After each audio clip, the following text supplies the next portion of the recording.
Παλιά μπροστά από τον Γεωργιό, Κολοκοτρώνης. Για να δούμε, ο Κολοκοτρώνης πάντα ελέγχει, πολύ τεχνίτης παίκτης. Κολοκοτρώνης δείχνει να είναι ένα από τα σπουδαία ταλέντα για τον Κεραυνό Κερατέας. Εδώ η προσπάθεια με τον Γεωργίο. Το νέο σούτ εδώ, out από τον Μιχάνη.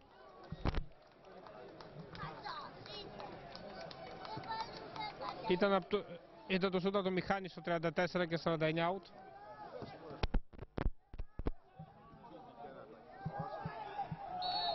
Νέα προσπάθεια από τον Καζαντζή.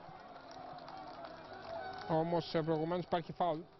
Επιθετικό του Σαββίδη πάνω στον Τσιβίλογλου. Ο παίκτης που κάνει τη διαφορά σήμερα είναι ο Κολοκοτρώνης για τον Κεραυνό Κερατέας. Ένας πολύ τεχνίτης παίκτης που καλά εκτοπίσματα. Δημιουργήσει πολλά προβλήματα στην άμετρο φέσορο της. Καζαντζής. Σαββίδης. Σαββίδης τώρα για τον φέσορο της, να δούμε. Ο Σαββίδης κάνει την παλιά, καλή παλιά. Καζαντζής. Το σουτ μόνος out. Η ευκαιρία για να μειώσει ο φέσορο της στο 80.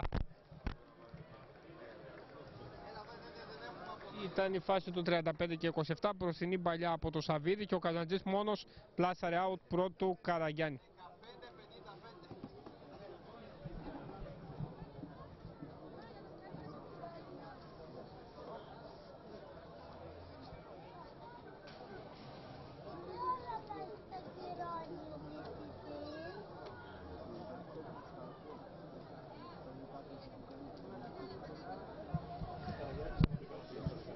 Γρήγορα το ελεύθερο.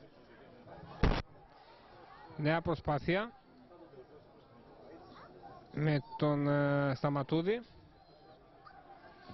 με τον Μπεζεμιώτη να βγάζει την απόκρουση. Κοντογιάννης, φάουλα από τον Καπανταΐδη.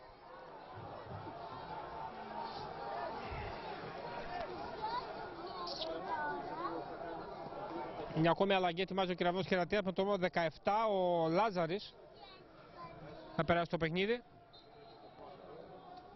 Ενώ πάμε για το 81. Για να δούμε το σουτ και γκολ.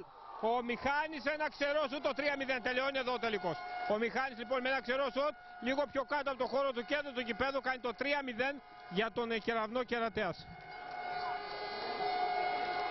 Είναι η φάση του 36 και 53, ο Μιχάνη με αυτό το δυνατό φάουλ από πολύ μακριά το 3-0.